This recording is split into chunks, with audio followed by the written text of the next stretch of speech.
Okay, what's up? Okay, you ready? Yeah, I'm ready. What's up? Maybe we do the introduction first. That sounds crazy. Why would we do that? For real. Intro first? Uh-uh. All right.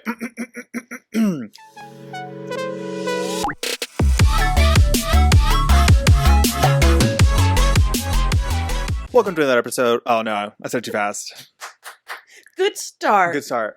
Welcome to another episode of Secondhand Smut. I'm Paul. I'm Angela. And this is Secondhand Smut, the book podcast where Angela reads the smut, so I don't have to. Yep.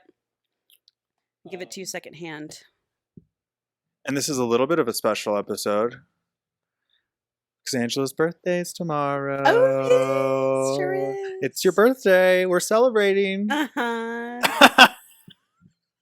I don't want to celebrate my birthday. Angela's been very we're not talking about my birthday. Yeah, I don't want to be how old I am. But I look Why? 29, You so it doesn't look matter. you look the same as the day I met you. I know. It's actually jarring. It is jarring. You're more a vampire than the vampires in Bride. That's true. I know, but you know what I've been thinking about recently? What? A lot. What? Death? No, because I'm like, whatever. There's nothing I can do about it. I'm thinking more like, what am I going to look like when I'm 50?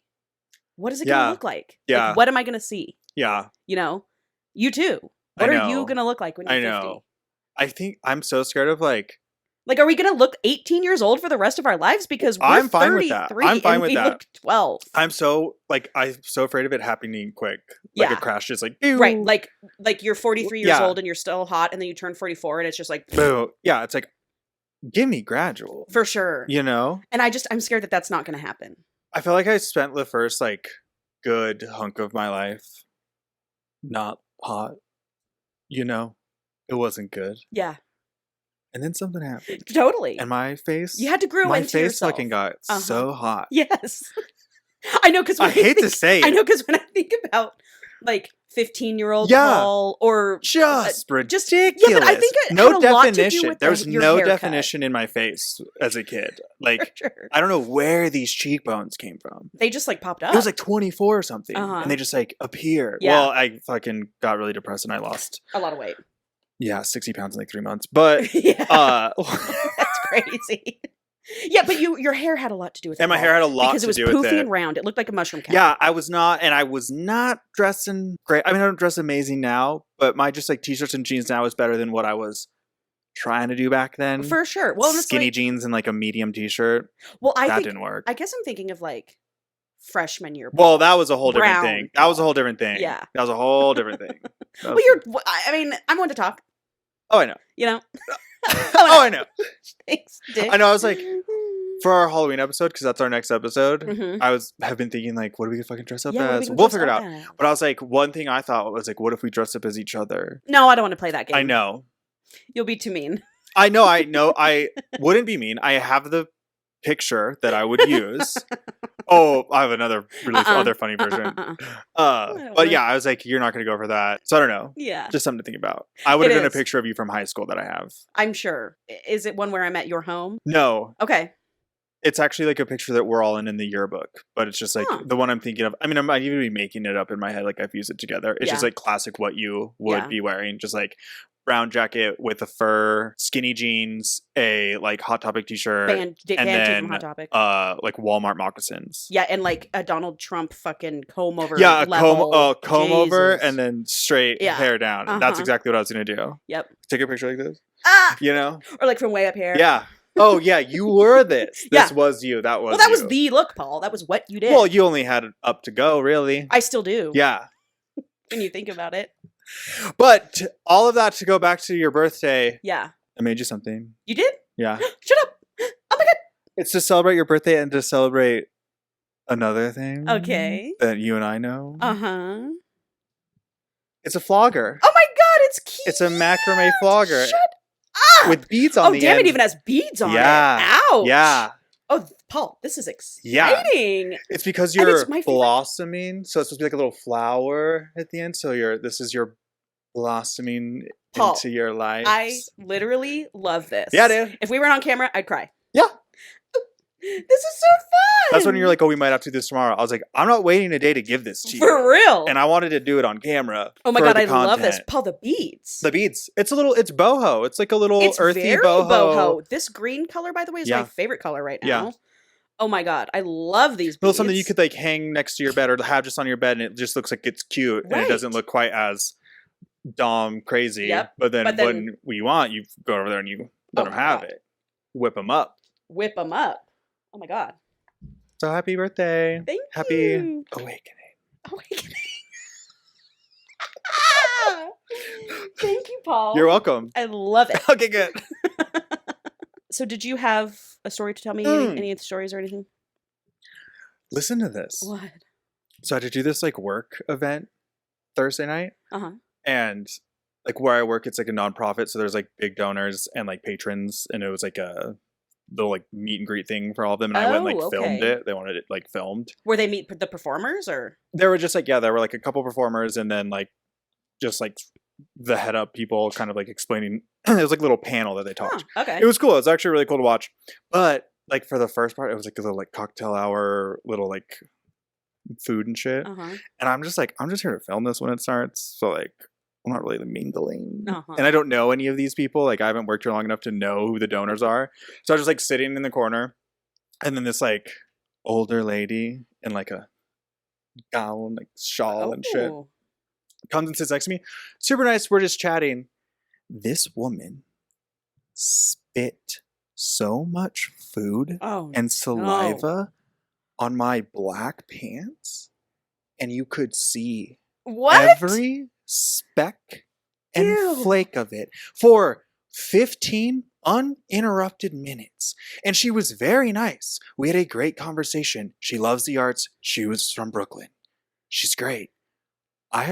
Were you like this? Like I didn't. I hadn't eaten yet, and I was like, I can't eat. No, I'm not going to eat anything now. Oh my God! It was so bad. I was like texting Taylor during it, like, what do I was like, I'm pissed because I just washed these jeans, and I don't wash my jeans all the time. Yes. I'm trying to keep them black, and now these have to be washed because I'm talking. It was crazy. It was crazy. I was like, I don't even want to like brush my pants off because it wasn't. Oh my God! Flakes. I'm gonna gag. It was Paul, I'm gonna gag. Wet food. Wet food. Stop. I was like shocked at the fact that she didn't address it, and or do anything to correct it kept go. Yeah, she like never, not a hand over her mouth, and it just was permanent. And like she would take another bite, and I was like, "Are you not swallowing? Clearly Are you just?" Paul, it was fucking insane. Oh God, I have PTSD from it. For real, that's gross. It's gonna make me gag. Think about how many people in her life are telling the same story as you. I know. How many people she spat on. I know. Oh God. And I don't know what it is. I have something with like people's chewed up spit food. And food. Like even with like animals, like if a dog pukes, I'll puke. Like I can't do it. It was microdosing puke. I was microdosing getting puked on. Just little. It was like on fucking insane. Dude. It was fucking insane. I could see them. That's why it wasn't just spit. It was full solid things. Oh my God.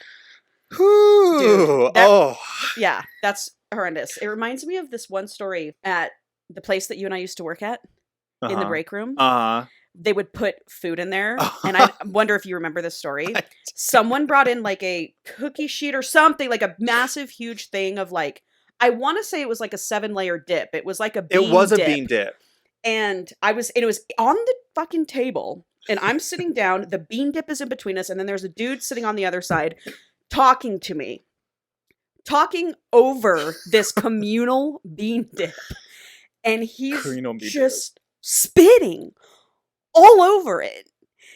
Like visibly. And people are eating it. At the mall, man. Dude, at the I know. mall. I'm just like, you know what? That is where people get like, I don't participate in potluck mentality. Yeah, 100%. Because you don't know other people's kitchens and shit. Right. Or like it's sitting out. Like, the sitting out is really hard. And transportation, like how did they get it in their car? Did they do something fucking weird? You know what I'm saying? How long has it been out? Not refrigerated? Like I've never been squeamish about potlucks or anything, but the older I get, No, you've not been. The older I get, I've known you to pull a tuna sandwich out of your purse a day later. Yeah.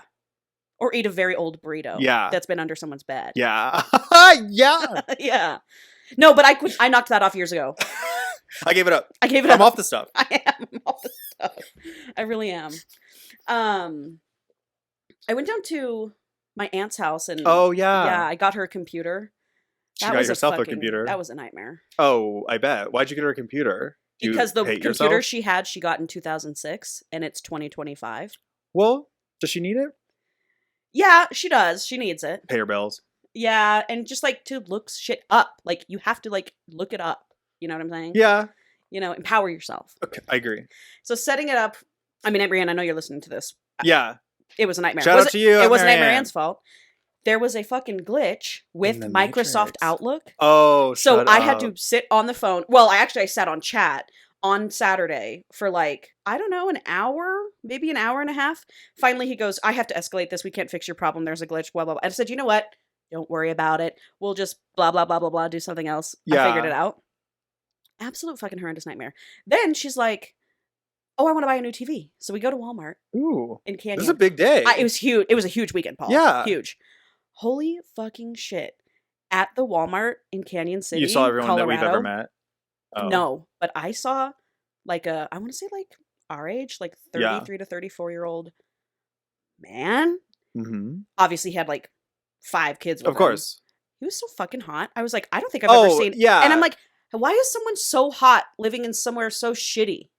Because that's balance. I guess. That's the balance of life. Could you imagine if all the hot people were all in the city? I know. True. There's only room for some of us. Yeah, right.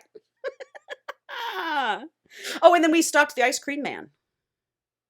They have an ice cream man? Oh, yeah, Oh, I guess I did know that. Yep. I don't know what I'm talking about. Obviously, there was. I said I forgot about that. Yeah. Forgot about ice cream men. Anyway, I'm sure I have more to tell you. I just can't think of it right now. Yeah, nothing you can tell me on camera. Yeah. Yeah, nothing I can talk about on camera either. Let's just say it's been an eventful couple of weeks. It has been. Life-changing. Yeah. I would say, for me. Yeah. I feel changed. Well, you've definitely changed. You know, you're going to use that flogger. I was going to say, we'll just say this flogger's We'll just say that there's a reason I made Angela a very specific gift that is a flogger. If you don't know what that is, Google it. Yep. Okay, so let's bring it back to this book that we're reading this week, which is like unbelievably exciting. I do want to tell people my computer will not turn on. So unfortunately on my book notes, I'm going to be reading off my phone. So just, you know, I'm not being annoying and looking at my phone. I have to read my notes on my phone. Just saying that. Give her a break. Give me a goddamn break. This week we're reading Entity by Meg Smitherman. Mm-hmm. And I just want you to look at first of all, Paul, the cover art of the book. Oh, whoa. Cha. It looks kind of like futuristic. Yeah, like cyberpunk. Cyber future city. Oh, that's vibes. Fucking cool. Yeah. Oh, I am going to like this. You're going to like this. Okay. Entity by Meg Smitherman. I liked the last one. Oh, this is okay. God, we're getting into it. The fall is a good time for good books. We've hit a stride. Yeah. On good books. Thank God. Okay, so before Paul reads the little blurb about the book, I just want to read the dedication the author made. She says, "For the women who were promised that by 2025 we'd be having more sex with robots than with men, may this book grant you solace." Oh, we're fucking robots. Yep. Okay, here's the synopsis. It starts here at Kit Fox, and then you can't scroll down until you're ready because it like shifts the whole page. Oh, yeah. Sorry. It's all right. It's not your fault you didn't program this. Sorry, I have allergies. That's what everyone says when they're sick. Oh, well, maybe I am sick because I was spray covered in saliva for 15 straight minutes. Yeah. You have workers' comp for that. For real. You thought you knew pleasure before you met me. You were wrong. Because the robot? That's right. Kit Fox needs a fresh start. Her essays on quantum physics are too outlandish for the mainstream, and her writing career is fizzling. But things look up when she's offered the opportunity of a lifetime. A private 3-day interview with reclusive billionaire Ian de Leon, inventor of the Pleasure Bot. He's publishing a biography, and he wants Kit to write it. But Ian has a secret locked away in his sky-high penthouse. The prototype, a disobedient and unpredictable new pleasure bot. Against Ian's explicit wishes, Kit becomes completely enraptured by the prototype, and what she thought was going to be a standard interview becomes a sickening freefall into obsession, self-discovery, and otherworldly desire. Dude. Yeah, this is crazy, Paul. You're in for a treat. Everyone's in for a treat. I've heard about Meg Smitherman. She's known for like sci-fi romance, and it's intense. I like sci-fi romance. I like that it's kind of it makes you think about the like social implications of big time, like robots and AI, and could you fall in love with an AI? And honestly, would that be wrong if an AI became sentient? Yeah. This touches a little bit on crazy, all of, but I think I'm pro robot human relationships. Well, and we would have to see the evolution. Yeah. You know, like we could say that now and then shit could happen. And I guess I can see a pro version of it. I can too. I could see it going fine. Yep. But I can also see where things are going now and how we're going in such a bad direction with it. I could see feeling badly for the robot when they turn sentient because we treat them like they're machines, but they're sentient. They're like slaves. Yeah, that would be the whole thing. Well, I'm just like, once it becomes sentient, I'd be like, we have to like, now they get to decide what they do. Right. Like, they're part of this. Like, humans didn't ask to be fucking born into this. And we just had to get here and become conscious and fucking wonder why life exists. We could be yeah, 100%. We could just be like bio-robots that some other race made. Well, I guess I should say I firmly like bounce between two theories, but I lean towards this is all made up. This is all like we're part of an algorithm kind of a thing. Yeah, like it's all some kind of someone else is running a program. Yes. Some other thing is doing something. Yeah. I don't know, but I'm telling you, this book is going to elicit a lot of this conversation. Okay, so I want to set the scene for you and everybody else. The book doesn't say what year we're in, but I'm going to assume it's like 300 to 400 years in the future. We're in downtown LA, except for now it's like massive city. I kind of because it's so small right now. But I mean, like, no, I get you. Hey, sorry, but you know what I kind of pictured when I was like imagining it? Yeah. It doesn't say that there's flying cars or anything, but there are flying drone bots. Fifth Element, The Fifth Element is kind of what I'm picturing. Fifth Element, bitch. One of my top 3 movies. So massive skyscrapers, all this stuff, over 150 stories tall, neon lights everywhere. The entire book, it's raining and dark all day and all night. This is cyberpunk. I love this idea. Or it's fucking Ghost in the Shell. Yeah. Don't know what that is, but sure. I was going to say, what are you agreeing for? You ignorant slut. Don't know what that is, but yes. You should watch that. Is it a movie? Anime? It's an anime movie that has branched into a series, and then there was like a live action remake with the name. It was because they did a remake of it with Scarlett Johansson a while ago, and it was all controversial because it was like, why did you cast Scarlett Johansson as an Asian lead? Yeah. But whatever. What are you gonna do? What are you gonna do? That's Hollywood, baby. That is Hollywood. It sucks. But I said yes because I recognize the name, but I don't know anything about it. No, it's because you're a liar. Well, and I just tend to say, "Oh, that makes me." You're a yes man. I'm a yes man, and that makes me think of a funny story. But I can't get into the funny story right now. Anyways, sorry, we're starting the book. Okay, so neon lights, raining, lights are reflected off the ground. It's a vibe. Catherine, Blade Runner. Sorry. I'm going to stop referencing all the things that this is drawing inspiration from. Keep it inside. It's a short book, okay? Mm-hmm. Yeah, but my notes. Shut the fuck up. Yeah, but my notes are as long as a full-length novel. Okay, let's go. I get that. So, Catherine Fox, she goes by Kit, mid-20s, struggling writer, has her blog about quantum physics. She's just been hired by Ian De Leon to write his biography. She's going to be like a ghostwriter, whatever. She's wondering why. Why did this billionaire, most famous tech genius in the world hire me? Yeah. I'm a nobody. She's like a bottle girl at clubs. Say, she's a little bit of a slut. She has a quantum physics blog. She thinks she has like this imaginative I could have a quantum physics blog. Yeah. Give me a half hour. Right. I'll do that. But she's like, so why me? Yeah. She steps out of the car, walks up to his building, and she is like trying to get in. It's all high tech. She sees in her periphery a man, and then he glitches and flickers and disappears. Hologram. And she goes, what? Oh my God, or was it in her head? Yeah, so whatever. That's just the first. That happens. Finally, she gets in the building, and she gets on the elevator, and she's having eerie feelings. She's like, this feels beyond deja vu. Like, I've been in this building before. I've been in this elevator before. I love this. And then as she's going up, she starts to feel like she's underwater. She's like, she's swaying on her feet. She's like, it's got to be the elevation. I'm going from floor 0 to floor 153 this bitch is a robot. Like 2 seconds. This bitch is a robot, and she doesn't know she's a robot. Your guesses are going to be amazing throughout this. Because this goes fucking places. I can't wait. I'm so into this. Yeah. So she's just feeling very weird. And she's like, what is going on? Anyway, gets off the elevator. And we meet Ian De Leon. Mid-40s. Black hair, clean and pristine, but 5 o'clock shadow. Hot. Reclusive. He's not seen in public, does not do interviews ever since Eros has come out. And this is his first one. First time he's talking to anyone publicly at all in a decade. And it's her. Should I be so rock hard for that? And he is sexy. And she's like, this is going to be a long 3 days because I'm attracted to this guy. And she's a bit of a slut. Like, she likes to have sex, and I'd be like, what do you mean? I'm fucking going for it. She's like, I've got to try and stay professional. Why? I'm like, you're not even fucking like, Why? You're not like well known or renowned enough to stay professional. You're not Barbara Walters, okay? You're just a blogger. Fuck this man. So he's like, can I fix you a drink? And so she's like, yes, you can. And she's just kind of watching him while he's moving about. They're talking, and he goes, the thing is, Kit, no one's doing what I am. Not in artificial intelligence, not in robotics, not in the sex industry. I'm leagues above every other entrepreneur in the country.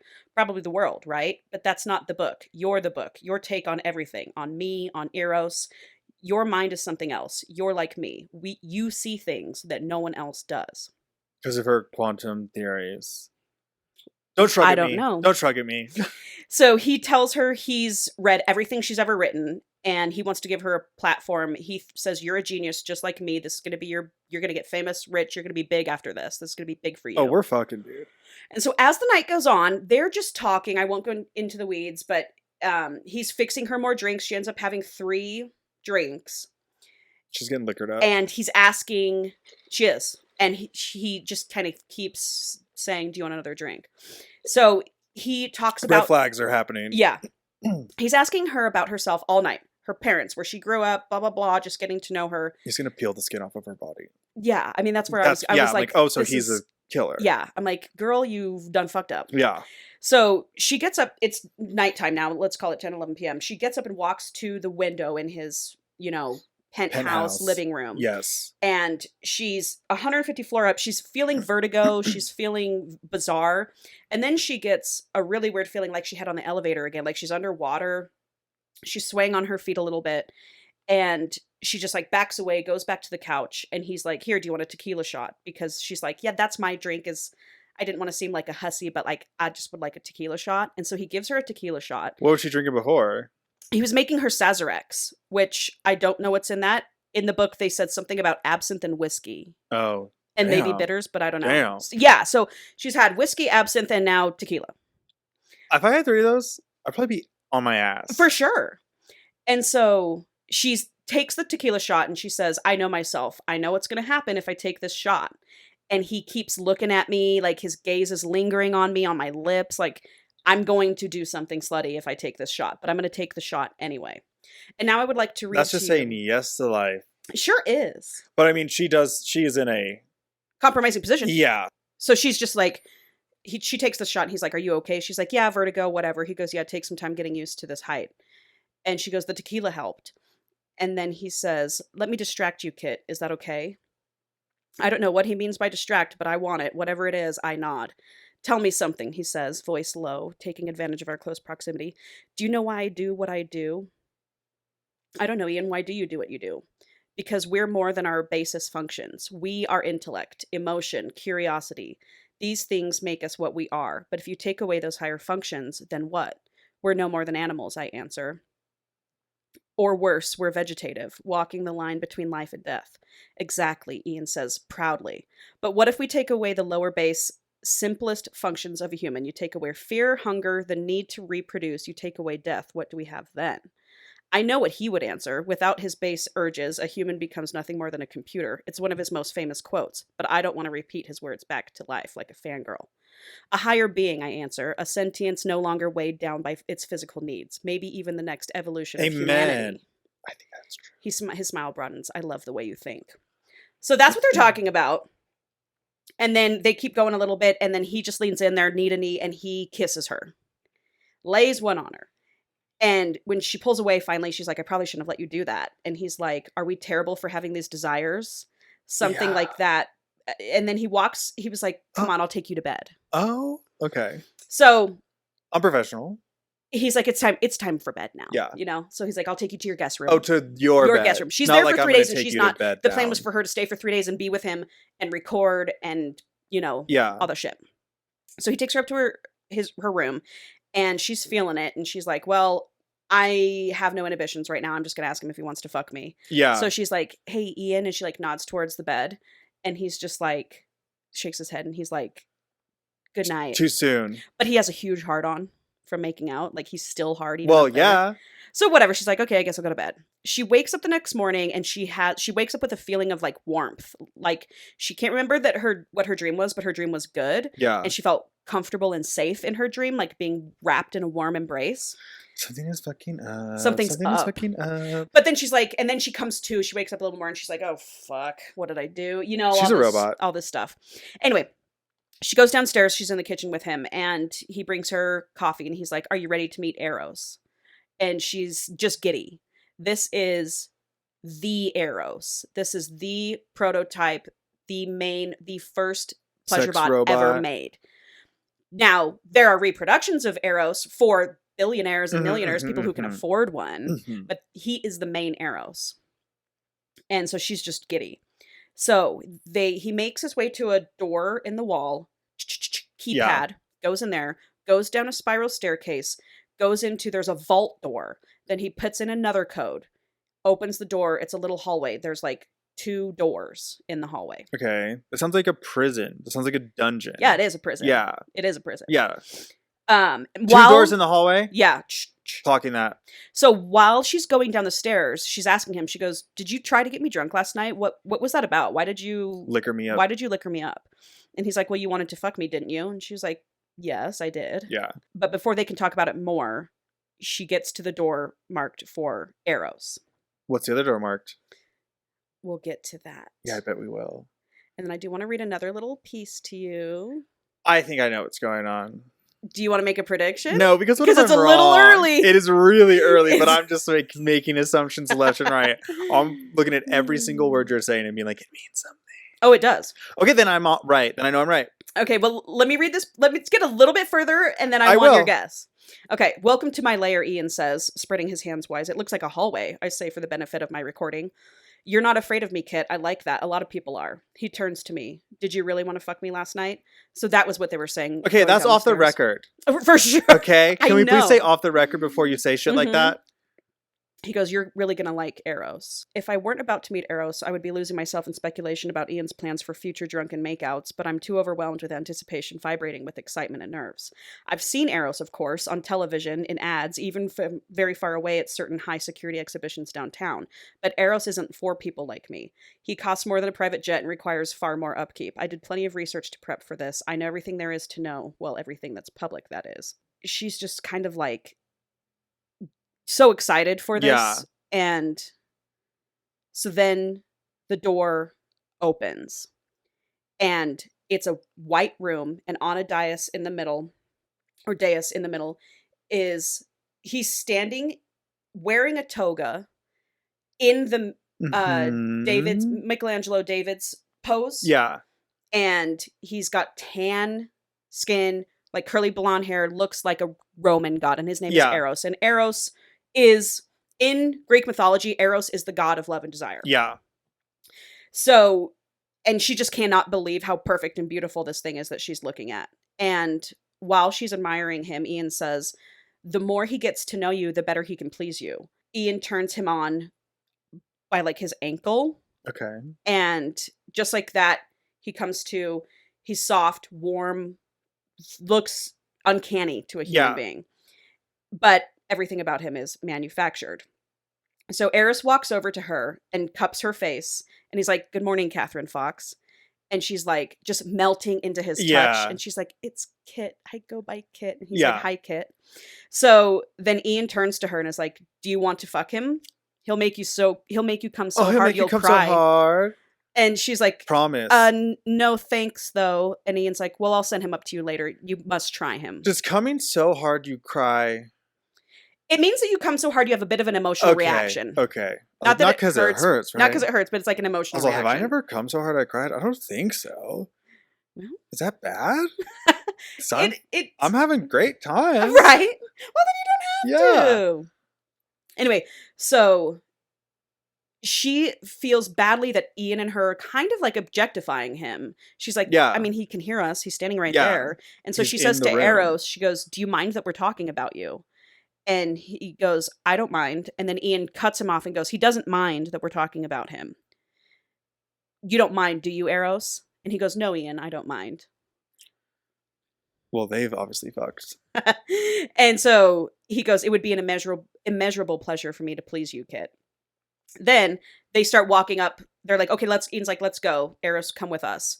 As they're walking, she can see the other door ajar a few inches. Mm-hmm. And in there is a very tall, elegant looking figure. And Ian goes, oh shit.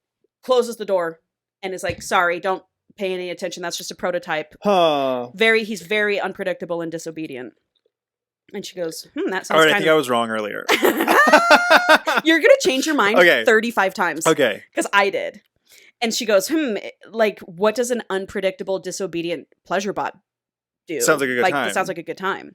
And he is like, well, Eros is programmed to be predictable, as in you will come every single time. It is guaranteed and all this stuff.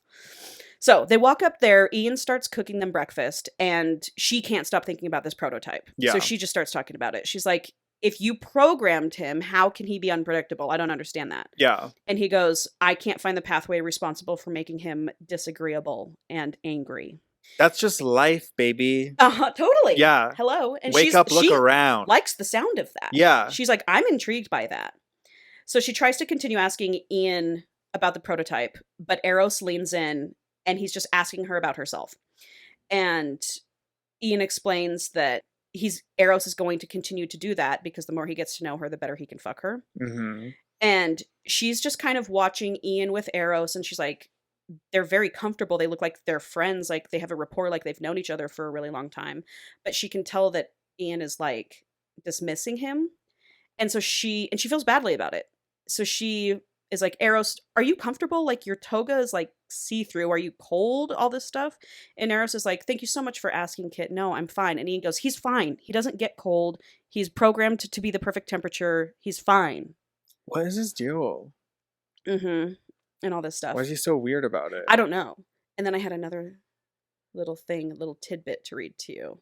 Ian seems completely unconcerned about Eros's presence or lack thereof, prattling on about his high-rise, how he had it built to his personal specifications.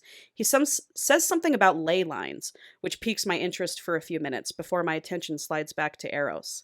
I want to ask him about himself. I want him to ask me questions. What? As much as I admire Ian for just 2 seconds, I want him to shut the fuck up. They're geomagnetic, Ian says, taking a bite of pancake and washing it down with orange juice. But stronger, more intense, better vibrations. We're right on a hot spot, right on it. Everything I do is for a reason, Kit. Everything has thought behind it.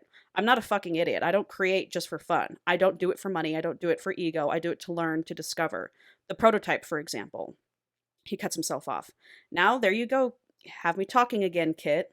He's always like, oh, you've had me saying too much. Yeah. She goes, why won't you tell me more about the prototype? I'm under NDA. I can't tell anyone under pain of death or whatever the contract says. The prototype isn't up for discussion. It's top secret stuff still in development. You wouldn't like him anyway. The prototype is not like Eros. Not easy, not simple, not pliant or sweet. Isn't that right, Eros? Eros nods. Yes, Ian, you wouldn't like him, Kit. Ley lines. Ley lines. I'm like, what's going on here? Mm-hmm. Now we're witches? Now we're doing vibes? So... What's happening? Keep reading. You're so intrigued. Yeah, this is a good one. I know. So Ian goes on to tell her that prototype is a pleasure bot through and through. He's designed him that way. If Eros will make you come till you cry, then the prototype will ruin you for all human sexual interaction altogether. He is a literal god in bed. Lego. I know. Lego. Sign me up. Yeah. Ruin me. Yeah, make another one. Yeah, that I don't care. Take home. Like, if I'm going to be ruined, fine. Yeah. I would rather have had that experience. Yeah. Is it better to have loved and lost? Right. Thank you, Paul. Yeah. So then the conversation turns sexual because she was like, well, do you fuck your prototypes? Do you have sex with your bots? Yeah. And Ian won't answer. And then he no answer's an answer, my friend. Right. So then he shifts her stool at the kitchen island and brings her over to him. And he was caressing her leg and he goes, tell me to stop and I'll stop. Well, she doesn't because she's all horned up. Yeah. And then Eros comes up behind her, starts kissing her neck. We've got a kit sandwich situation going on here. And Eros is like, he's just saying all the right things. He's in her ear and he goes, be good, Kit. Be patient. We'll get you there. And he's just like talking her through it. My goodness. And then Ian moves them over to the couch and he's like, Eros, get on the couch. Yeah. Naked. And with his big, huge, massive, perfect Roman god dick. Yeah. And Ian undresses her and he goes, ride him. Like orders her to ride him. And so when she gets on top of him and like hovers over him, Eros says, bite down on my shoulder, Kit. This might hurt a little bit. Damn, son. And so she bites down on his shoulder and he just in one move, whoa, impales her on his dick. Pleasure bot. And she's like, holy fuck. She's like, oh my God. Yeah. And he makes good on his promise. He fucks her until she comes and she's like, I'm actually crying. Yeah. She's like, wow, that's crazy. That's crazy. That is crazy. In the middle of it, while she's like writing him, Ian like comes over to her and like pulls her hair back and like kisses her from the top and like rubbing her clit in between them. Yeah. So it's just like, it's a hot, I was like, damn, the spice in this. They're definitely she focused. Big time. So when they're done, Ian is like, it's just going to continue to get better with him. Yeah. And then he's got like a huge heart on and she's like, and he just turns around and leaves. And she's like, well, I'm assuming he's going to go take care of himself. Why is he, what's his deal? I don't know. What's going on here? Yep. Why won't he whip it out? Right. So she feels awkward there with Eros and she's like, well, I guess I'm going to go get cleaned up. And she starts walking up the stairs and she can hear Eros. He's like, Kit, wait. And she turns around and she's like, and he stops, like he won't speak. And she's like, what were you about to say? Yes, Eros. Yeah. And then he does like a robot thing where he looks pained. And then it's like a switch flips and he's like, oh, did I say something? Oh no. Uh-huh. Oh no. And so she's like, okay, I'm going to go get cleaned up. And so she goes up to take a shower. She gets out and behind her in the mirror in the closet, she can see like an arm like reaching out to her. What do you mean? From the closet. What do you mean? Why are you saying that so casually? I would scream if I walked into a room and there was a disembodied arm reaching out of a cabinet. And she's like, shaking her head. She's like, what? Clearing her eyes. And then it flickers and glitches. And she goes to turn on the light in the closet and it disappears. It's the ley lines. It's the ley lines. Mm-hmm. She's like, get your shit together. You're seeing things. Yeah, fuck so good you see things. For sure. Jesus Christ. So she goes downstairs. Eros and Ian are nowhere to be found. And eventually, after snooping around a little bit, she finds a note that says, off-site lab emergency. Be back later. Make yourself at home, Ian. I was like, we only have 3 days to get this book written. For sure. So I hope the emergency was crazy. So as she walks around, well, I'm just like, where is he? I was like, He's is watching. he there? He's watching on his cameras. Yeah. I was like, did he actually leave? I don't know. So as she walks around, she can't stop thinking about the prototype. Obviously, that's where I'm going. And then she starts putting 2 and 2 together. She's like, he keeps breadcrumbing me. He didn't cover any of the keypad. He was just like, here's the code when he went into the vault. Okay. She's like, this feels like some justifications in your head you're making. Uh-huh. She's like, he left me here alone. He wants me to try to do something. So I'm going to do it. That's a leap, but sure. I'm like, if that's what you have to lie to yourself to get this going, I would just be like, I really want to know what's going on. So I'm going to snoop. Yeah. Yeah. So she goes down there. She enters the code. She gets down there. And when she gets into the hallway with 2 doors, she hears guttural wailing and like pounding. It sounds like metal on a door. And she goes to Eros's and she puts her ear on the door and she doesn't hear anything. It goes away. Yeah. And she knocks and she's like, Eros. And she's like, well, obviously he's not going to answer me back. He's been put to sleep. He's down here in sleep mode. Then she goes over to Prototype store and she just goes, fuck it. I'm going in. That's crazy. If I just heard someone like wailing and smacking shit, like I'm not going in. And then it just ceases. Yeah. So she goes into Prototypes and she sees him there. Yeah. And it is a feeling unlike any other feeling she's ever had. Okay. White porcelain skin. She can actually see like blue artificial veins under his skin a little bit. And she just feels different. With Eros, she felt awe and eagerness and intrigue. And with Prototype, she feels like she just took the last step on a long journey. Like she's breathing unspoiled air for the first time. An inexplicable sense of comfort. Where Eros was spring, Prototype is winter. So she's just like having a deep feeling of connection. Okay. And knowing. All right. My theories are still there. Okay. Something's up. She turns him on, and when he wakes, he's just like looking at her and assessing her, and his voice is so sexy. He comes up to her and he like tucks a strand of hair behind her ear. And he's like, "What's your name?" And then she says, I'm Catherine, but I go by Kit. And what is your name? And he says, my name is Orpheus. And in Greek, Orpheus means the darkness of night. Oh, they speak to each other, and he cradles her head like she's a precious, like, being. He's got super long hair, doesn't he? He does. Gross, disgusting, I know. vile. I had to picture it in a bun the entire time. It's white. He has white, long white hair. So she finally asks him, she was like, do we know each other? And that's what I'm thinking. And she can't get over how much she feels like she knows him. And he tells her, you found me. And then asks, he goes, do you want me to be obedient? Do you want me to behave? And she goes, no. And he says, do you want me to pleasure you? And she says, no. And then he kisses her forehead and he says, thank you. No one ever asks nothing of me, not down here. Then suddenly he steps back and he says, Ian is coming. He'll be home soon. You need to get out of here. Ian's coming. And she's like, what? He's like, just go, please. Just go. Oh my God. He goes, I'm breaking this guy out of jail. He goes, put this body back to sleep and I'll see you again soon. Oh my God. So she makes it upstairs just in time. She's like on the couch heaving because she ran up all the stairs and stuff. And he's like glaring at her. And then he rushes to the bar and he pours himself a drink. Okay. And I would like to read a little bit more to you. Please bear with me, Paul. Okay, so Ian's fixing himself another drink. She goes, did you take care of the emergency? I did. I hope everything's okay. It is. Good, she says. I hope you made yourself at home while I was gone, Kit. I did. Even though those two words feel like an admission of guilt. And I hope you know that you can be comfortable with me, Kit. Honest. We're friends. I thought Eros and I may have made that very clear. His words are laced with levity. But his jaw is firm. This dude's unhinged. There's like something unhinged about him. And then he goes, you can talk to me. I bite the inside of my lip, remembering Ian's tongue in my mouth, his fingers between my legs. I appreciate that. Thank you. He's quiet for a moment. Then he says, Eros loves the rain. He walks over to the window. It fascinates him. It's new to him. It wasn't part of his programming at first, weather events. He understands people, our emotions, our needs, but he doesn't understand the world. He used to stand at this window and watch the sunset.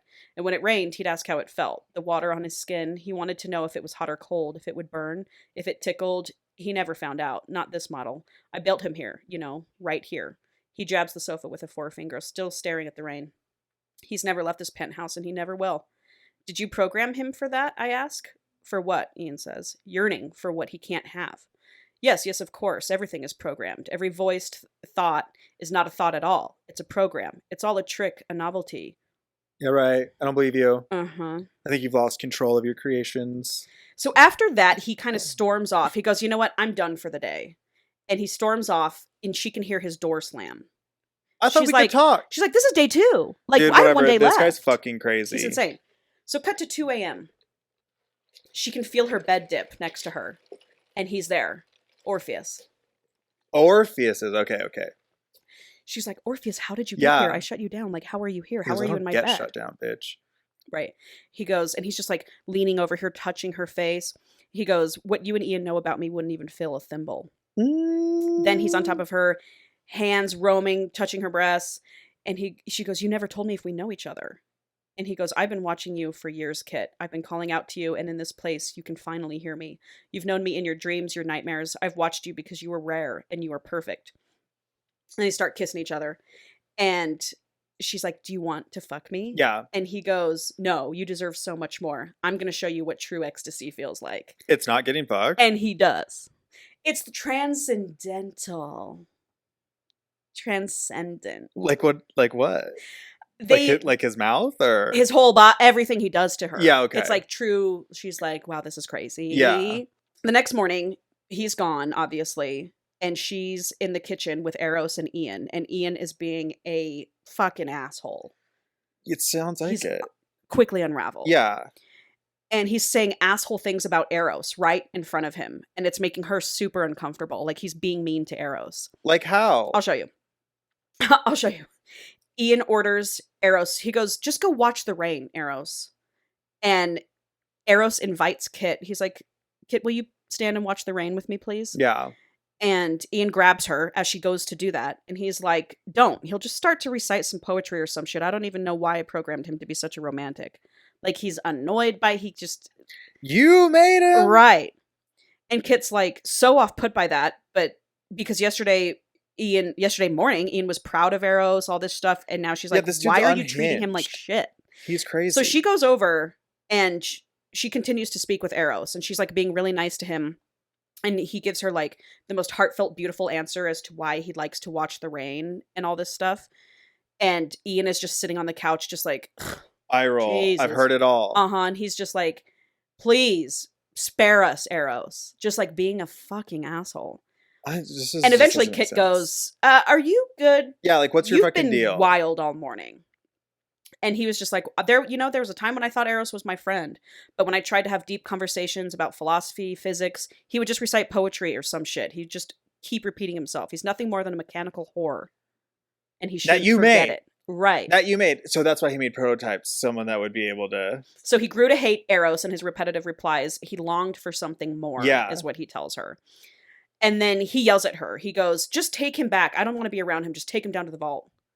You're letting me just freely go down to the vault now? Mm-hmm. How do you know that I know the codes? All right, whatever. Sorry. So sorry. Didn't mean to bring it up. He knows that she's been like, it's known. Yeah. I would assume this place is covered in cameras. That's what I was thinking the entire time I was reading it. Yeah. I was like, well, he's got to just be watching her, which I'm sure he was. It doesn't mention it, but I'm sure he was. So Eros like just has a fake smile on his face, and he's like, "It's okay, Kit. You can take me downstairs." Yeah, like I'm used to it. You can tell he's hurt. Yeah, he does have some free will is starting to develop. And so Eros walks himself downstairs and she follows him, and she's just like sick to her stomach about the way he treats him, about him having to sit in this prison cell every single night and turn himself off. And she's just like sick over it. When he enters the room and he goes into his own room, he turns around quickly and he has this feral snarl look on his face, Eros, and he grabs her and hard, and she's like, "This is gonna bruise," and he goes, "Don't trust him, Kit, please don't trust him, he's a murderer." And she goes, who Oh yeah, because is it him or him? Oh, okay. And she goes, and then he like clicks back on and he goes, "I'm sorry, Kit, I got distracted. Did you say something?" I think it's Ian that you shouldn't trust. Yes, well, so she was like, "It's okay, you just, put yourself to sleep. Yeah, you're all good." And she just feels sick about the way he's been treated. And so she goes back upstairs. Ian's gone. She's assuming he's in his room again. And she can hear the wailing again. And then it ceases. It's coming from his room. That's what I'm saying. But she was like, and then it ceases and she's like, "Fuck it, I'm just going to go upstairs and take a shower, try to regroup." While she's in the shower, the shadowy figure appears, the glitchy figure appears in the shower. And she like startles, and then she like slips and he catches her. So he's physical.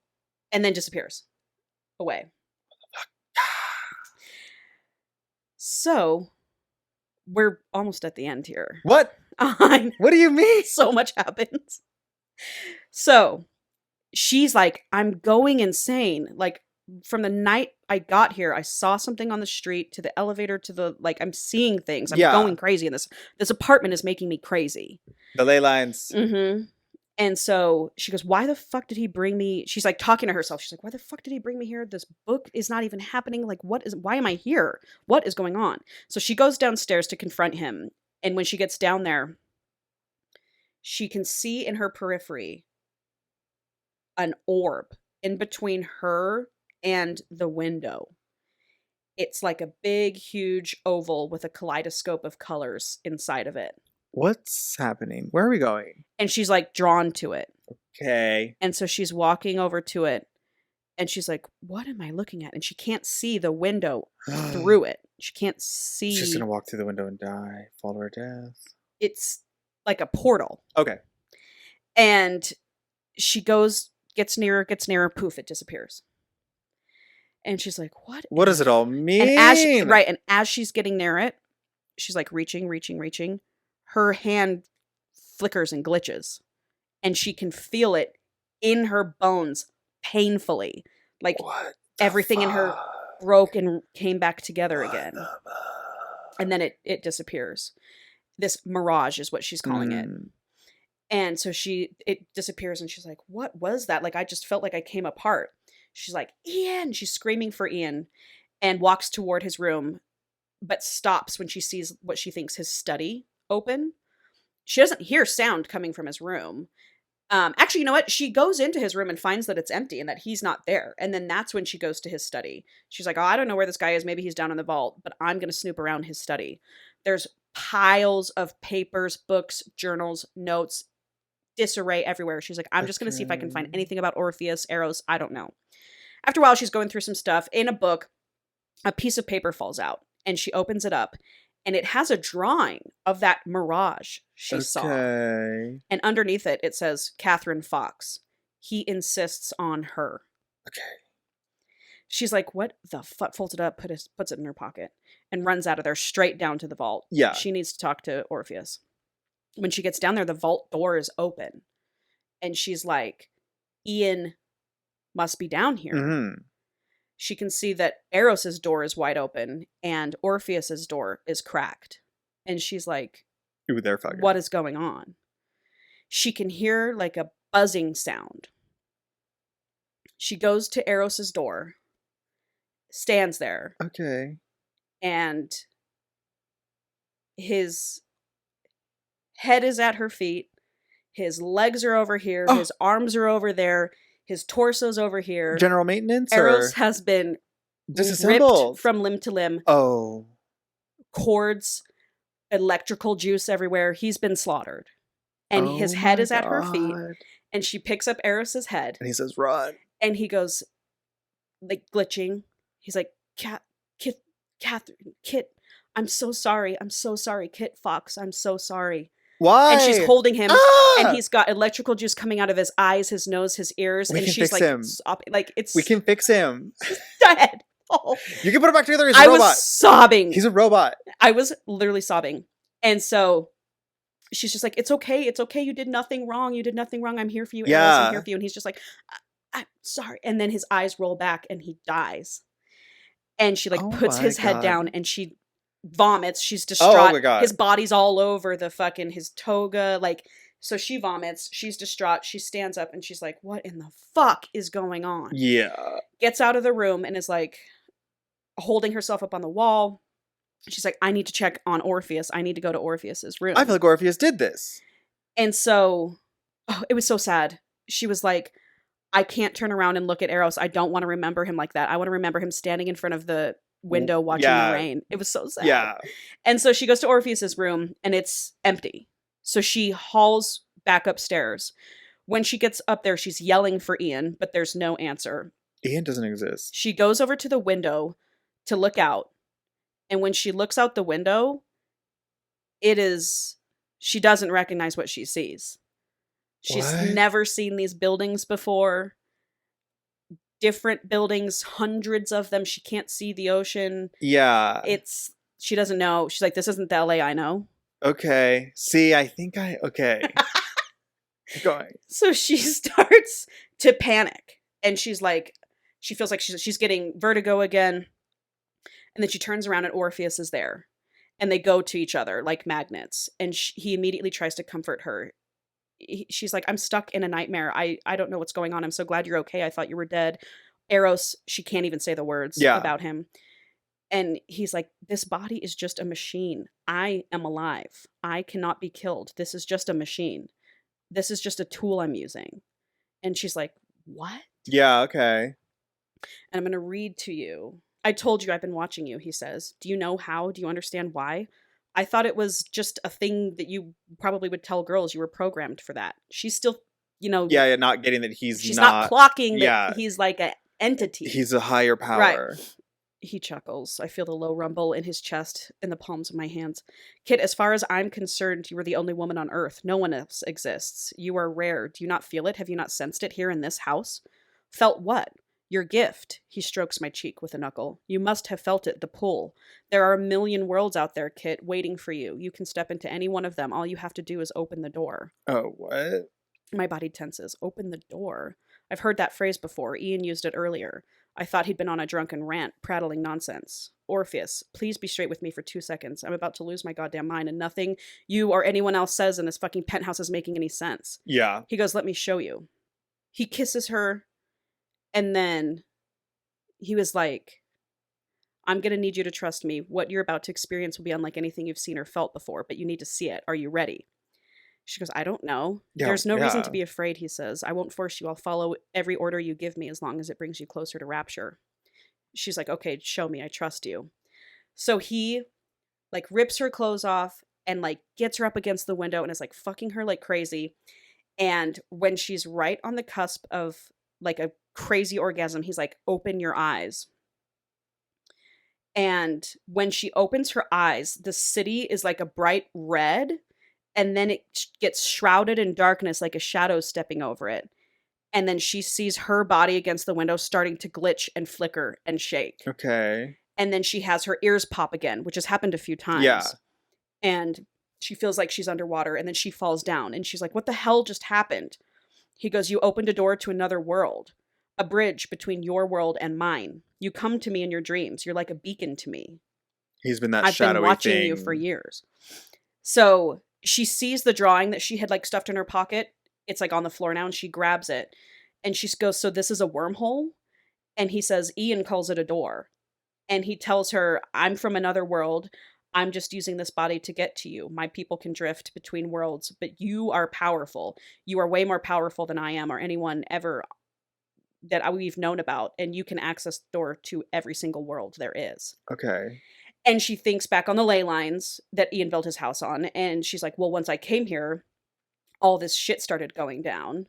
You know, all this stuff that I write about in my blog. Mm-hmm. And then there's one other thing I wanted to read to you. What are you thinking, Paul? It's not going where I thought it was going. Okay. I figured. I mean, there's so many ways it could have gone. Yeah. It's like a fusion of like themes from like Ghost in the Shell and like BioShock, the like third one, with like the world hopping. But the whole like entity and like finding you and this whole cyber world is like very Ghost in the Shell. Yeah. Yeah. She's talking to him now. They're just kind of like sitting on the couch together, and she goes, I really hate all of this. Why me? Why does it hurt? It hurts because it's new to you, like a child taking her first steps. You're bound to fall. But that paper I found in this study, that drawing of the wormhole and my name, Ian knew somehow. He knew about my gift. How? She says, you're the mind that controls the machine. Ian made the machine. Ian brought you here. Yes. So you told him about me? You got him to hire me for some reason? Is the book even real? And he goes, I did not tell Ian about your gift. And she's like, well, I don't think I believe you. And he's like, well, you're just going to have to trust me. Okay. So they have this conversation. While they're doing it, she says, dread coils in my stomach as I remember the alien spires of an unknown city in front of me. I turn to the window holding my breath, expecting the worst, but there's the familiar mega scrapers in cell phone ads and Los Angeles skyline. And Eros, or I turn my back. Yeah, why is he dead? I turn my back to meet Orpheus's gaze. His eyes are still pools of honey, unreadable. And Eros, did you trust him? He's dead, destroyed. I found him in the vault, violently torn apart. I know you were fond of Eros, he says. Ian is known to have a temper. He was never satisfied with that model. Is what?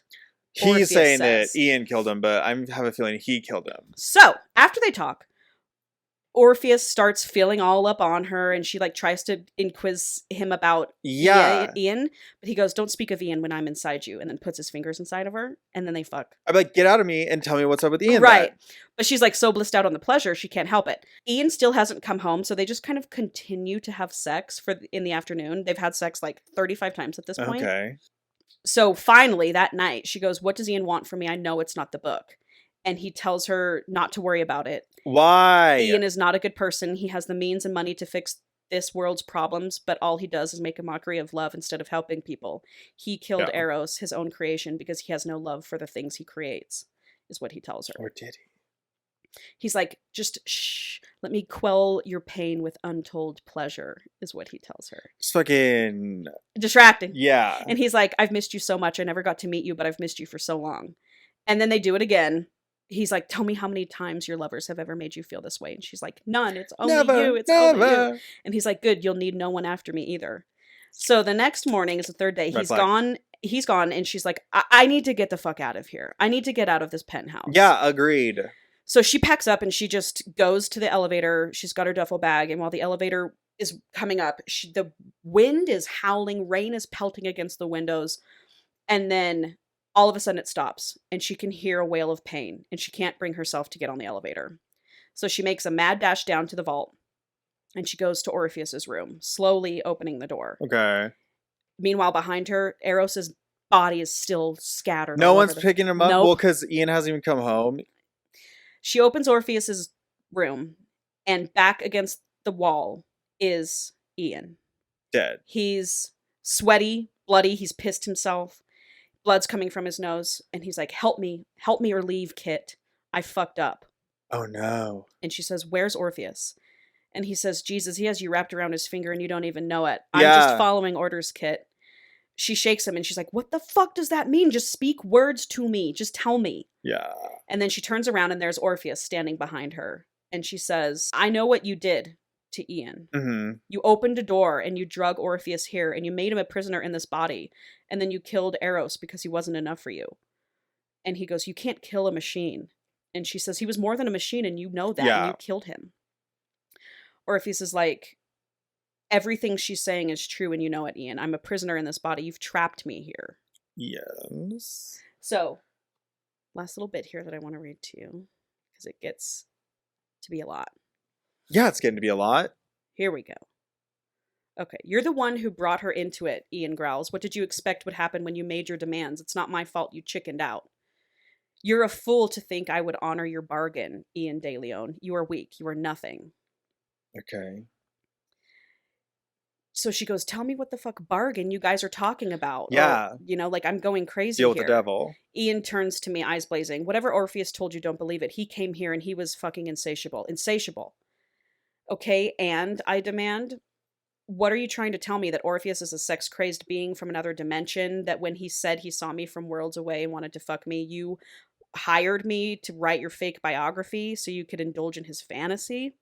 Kit, Orpheus cuts in a warning tone. I spin on him. Well, Ian goes, oh, put a sock in it, bitch. Oh. It doesn't matter. It's all fucked up now. It's all fucked up. Speak to her like that again, Orpheus says in a glassy tone, and I will make sure you die slowly. Oh my god. Uh-huh. So then he said, happening? Right. You are nothing to her. She's above you, better than you, beyond you in every possible way. She accomplishes with ease what you spent years of your pathetic little life trying to do. And yet you treat her like she's nothing. You kissed her like she was nothing. You touched her like she was no one. And now you give her orders, you insult her, and with every breath you step closer to the edge of a bottomless abyss. He's saying to Ian. Yeah. Do it then, Ian barks. If I'm such a worm, then end this. Finish what you started. No one is finishing anything until you assholes stop arguing and tell me clearly what role I'm serving in this drama that you two have going on. Ian goes, fine. You want to know what I did? I opened an interdimensional door. His tone is deadpan like a man facing death, whatever. I bridged an impossible gap between two worlds. I accessed a place that should never have been fucking accessed. I spent years working just to get a glimpse of it. It was supposed to be beautiful. I thought the beings who lived there would be beautiful too. I needed them to be. They would solve the puzzle of my Eros. Ignorant, stupid Eros. I thought if I opened this door, I thought I could invite something else in. A soul to live in my creations. A mind to fill the body. But then he couldn't open the door again once he trapped Orpheus there. So Orpheus is a prisoner there. Okay. Like fully. So then he says, this is crazy. I tried to send him back, but the door wouldn't open again, kid. It wouldn't open. I tried to keep him fed. I tried, but people were starting to notice. The disappearances, I had to stop him. I'm not the monster. He is. Disappearances. He threatened me. Ian pauses, breathing harsh and laborious. He said he'd fucking eat me if I didn't give him what he wanted. Eat you? He's gonna eat him? I repeat. Orpheus, were you going to eat Ian? I say. Yes, he says. You eat people? I consume life, vivacity, souls. Okay. Orpheus says. She's like, let me go, please. Just let me out I gotta go. He goes, I was never, ever going to hurt you, Kit. You have to know I can't hurt you. I would never hurt you. And she's like, I don't believe you. Yeah, what do you mean? And she looks to Ian and she goes, you were going to feed me to Orpheus, so you made up a story to get me here? Is that what's happening here? You really are stupid if you thought I'd actually publish a book about myself, Ian says to her. That is true. And some blogger would write it. Uh-huh. And she's just like, you're vile. And she's like, Eros warned me. He warned me not to trust you. He was talking about you, Orpheus. And she was like, did you kill Eros? Yeah. And he goes, I had to feed on him. He didn't have a soul though. She goes, but I thought he didn't have a soul. He goes, you know he had a soul. Yeah, obviously he had a soul. Uh-huh. And she's like, he goes, I had to feed on him. Otherwise, I would have hurt you, and I didn't want to hurt you. I had to feed on him. Oh, that's a bummer. Well, I mean, like, shouldn't she just be there to open the portal to send his ass back? Right. I was just like, hey, right. No harm, no foul. Ian fucked up. I'll use my powers to open a portal. Get you back home. You get home. But she's still, even in this moment, she's like, but I still have this feeling of home and comfort with him. He's telling me he eats people. That's just magic shit. Right. That's just magic shit. And so, after all this comes out, he's still just trying to convince her, like, please, I would never, ever, ever hurt you. And after he says he killed Eros, Ian goes, congrats, fucking took you long enough to get there, Jesus. Yeah. He's just like talking shit to her. And she loses it. She's like, you are rotten to your core. You're a horrible person. And I hope your soul tastes just as rotten as you are. And then she looks at Orpheus and she goes, finish him off. Yeah. And so he pounces on him and she's like, I'm going to look away. I don't want to watch Orpheus eat this man. So he like eats them, not just like soul sucks them? Soul sucks them somehow. I don't know how. But it kills them. It doesn't get into the details, but he has to take their soul. He needs their life force. Yeah. And so she's like, she's like darting to the top of the vault. She's like, I just want to get out of here. Maybe I can lock Orpheus in here, whatever. But as she's running, Orpheus obviously grabs her and pulls her back and is just like holding her back to his chest. And he's like, trust me, please. I promise. I will never hurt you. I won't hurt you. I don't trust him. And she just goes, I don't believe you. She knows, she has this feeling. She's like, I'll never leave this vault if I stay down here with him. Leave right now. Yeah. So she's just in that moment trying to remember sensations she had while she was flickering. And she's like, if I have this power, if I do, I'm going to try to do it right now to get the fuck out of here. And she does. And she sees the portal, the wormhole, whatever. And next thing she knows, she's on another planet. Okay. And it is like the most beautiful planet she's ever seen in her entire life. I'll stay here. It's full, like it's a living planet. It's not a dying planet. There's like 4 moons. It's like absolutely beautiful. And then she stops and thinks, and she feels like a longing already. She's like, I can't leave Orpheus. If I leave Orpheus there, the vault is open. He will get out. He will consume other people. Just start killing people. And she's like, I also don't want to be without him. So she goes back, and he goes, welcome back. I don't know how long she was gone. He goes, welcome back. And she just like looks at him. And in that moment, it's kind of like, did you ever see that movie, Paul? No. It's about an alien life. Anyway, and he gives like sentience to Kristen Wiig's character. She's like this god freak and she doesn't believe in evolution and all this stuff, and so he like in one touch shows her the entire universe. And that's kind of the feeling she has when she comes back. She's like, oh my god, my whole world is expanded. Like I can go anywhere, literally anywhere. And so she just looks at Orpheus and she was like, I did it. I fucking did it. I went there and it was real. And he just looks at her and he was like, I never wanted to be here, Kit. Ian trapped me here and then the door closed and he couldn't get me back. I only did what I had to do to survive. And I get that. I respect that. Let's get you home. For sure. She knows now. She's like, I'm too powerful and I'm too important to him. I know he'll never hurt me. Like, I know that. And so he's like, you've ruined me. I'm broken beyond repair. In this infinite span of worlds, all I see is you. This body, this soul, this mind belongs to you, and I would die for you if you asked me to. Do it then. And in that moment, she's like, I'm going to let this man worship me for the rest of my life. If he wants to worship me, I'll let him. Is she going to have like a normal lifespan now? I have no clue. Boring. I need to live a lot longer. I would imagine she's going to live longer. Time to go through every possible universe. In infinity. And I'm hoping that's what happens. Time. So she opens up a portal and she looks at him and she goes, we don't belong here. Come with me anywhere, everywhere. And he was like, I'll follow you to the ends. But I mean, so is he going to have to like eat souls the whole time? Couldn't tell you, Paul. He can't just like have a cheeseburger? Like, I guess, are we consuming souls? I don't know. Okay. I don't know. Let's look at all vegan about it. And then they live happily ever after. Okay. That was fun. Right? Like a crazy amount of things happened at the end there. 100%. Really condensed a lot of it to the end there. Sure did. It could have definitely been like teased out into like a longer full book. It could have been. But it was fun. Yeah. I mean, the entire time it has you being like, what's happening? Yeah. What's going to happen? I did think it was going to be more like techie stuff, and it, became more which is cool. Universal. Portals are cool. Universals is cool. Yeah. And good for her. So she just like happened to have that power. Yeah, she was born with it. For whatever. I mean, she's some sort of entity herself. She's just not human. Our world, just from that world, right. I guess. That's my takeaway. Yeah. I mean, you can interpret it however you want. My interpretation is she is some sort of entity and she is not human and she has this gift that no one else has. And now they get to go from planet to planet for the rest of their lives. I feel like that's fun. Yeah. Well, worlds, I thought, like different dimensions. Yeah. Different galaxies. I mean, good for her. I definitely thought it was going to be, I thought it was going to be in the beginning where I was like, oh, I've got it. Was it she was going to have been a robot too? Yeah. And that like all of the memories of this life of being a blogger and shit were implanted because it was supposed to be like, we want her to feel like a regular person that's lived a life. And then I thought it was going to be like when there were two cells, that was her cell. Oh. And then it was like a kind of like Bride of Frankenstein thing where it was like, you're supposed to be the partner to my love bot. Which would be cool. Yeah. And that like, I created the both of you. And we all used to like fuck, but like you became super unhappy. So I sent you out to like live in the world and be a human. Have this experience. And have the experience of being a human and then come back and like maybe that would equal everything out and make you like a better pleasure bot because you know what it means to be human. Totally. But this went another direction. Sure did. Sure did. Went about another 10. Yeah. But it was fun. That was cool. Yeah.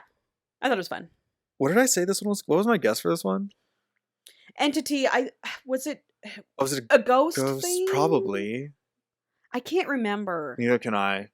I'm getting so bad at remembering the podcast no. as we do it. Like when I forgot that we did Bride, I like really forgot that we didn't even didn't remember that we recorded that. Not at all. That's Dude, so funny. That's a good sign. Well, you didn't like the book. I didn't like it really. Thought it was lame. Well, yeah, they were playing fast and loose with vampires. Yeah, and then I was like, and then it wasn't even that interesting. Mm-hmm. But whatever.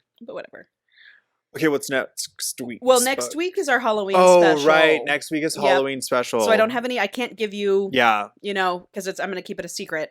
But yeah, Paul and Angela will be dressed up. We have to figure out our couple's costumes. Yeah, I don't know. I mean, you're the genius behind that. I know. We can think about it today. We can think about it today. Well, then I guess we just end here then. Yeah, we just end here, and next week will be, or 2 weeks from now, it'll be fun. Yeah. Spooky Halloween. Mm-hmm. Happy fall, everyone. Happy fall, everyone. Enjoy it. All right. All right. Okay, bye.